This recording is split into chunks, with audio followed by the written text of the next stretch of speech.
সুপ্রিয় চতুর্থ শ্রেণীর ছাত্রছাত্রীরা, ম্যাথ প্লাস চ্যানেলে সবাইকে স্বাগতম। চতুর্থ শ্রেণী 85 পৃষ্ঠা অনুশীলনী 7.4 7.4-এ একে দেওয়া আছে নিচের সংখ্যাগুলোর তিনটি গুণিতক লিখে ছোট থেকে বড় সাজাও। গুণিতক অর্থাৎ নামতা, আমাদের এটা মনে রাখতে হবে, গুণিতক অর্থাৎ নামতা। যে সংখ্যাটা লিখতে বলবে, যে সংখ্যার গুণিতক চাবে, সেই সংখ্যার নামতা পড়ে গেলেই আমাদের গুণিতক বেরিয়ে আসবে। তাহলে এখানে কয়টি গুণিতক চেয়েছে? তিনটি। তাহলে আমরা লিখতে পারি 4 এর তিনটি গুণিতক। তাহলে 4 এর নামতা পড়বো এখন 3 বার। 4 কে 4, 4 দুগুণ 8, 3 আর 4 12।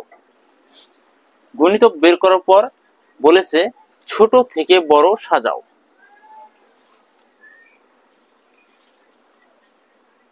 ছোট থেকে বড় ক্রমে সাজাই। ক্রমে সাজাই।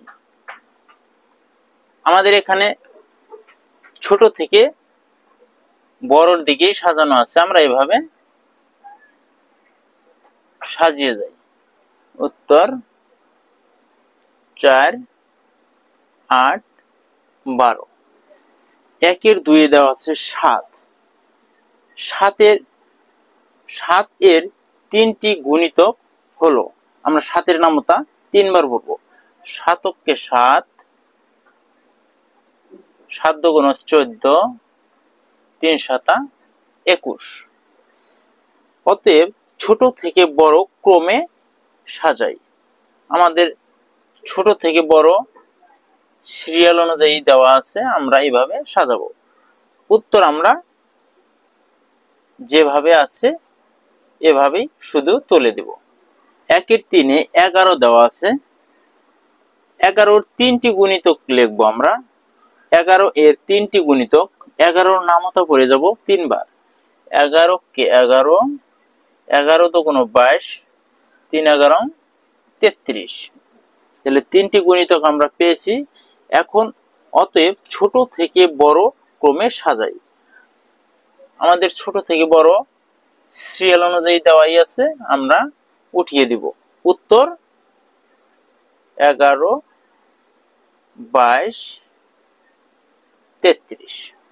1 এর 4 এ দেওয়া আছে 14।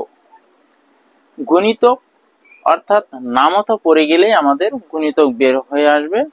14 এর তিনটি গুণিতক বের করতে হবে আমাদের। 3 বার নামতা পড়ে গেলেই হবে। আমাদের গুণিতকের অঙ্ক করতে গেলে আমাদের নামতা ভালোভাবে জানতে হবে। 14-র নামতা পড়তে হবে। 14 কে 14, 14 দুগুণ 28, 3 14 42। অতএব ছোট থেকে বড় ক্রমে সাজাই। আমাদের এরপরে গুণিতক বের করার পরে ছোট থেকে বড় সাজাতে বলেছে। এখানে ছোট থেকে বড় আকারেই বেরিয়ে এসেছে, আমরা শুধু লিখে দেব। উত্তর 14, 28, 42। সুপ্রিয় চতুর্থ শ্রেণীর ছাত্রছাত্রীরা, আজ এ পর্যন্তই। আল্লাহ হাফেজ।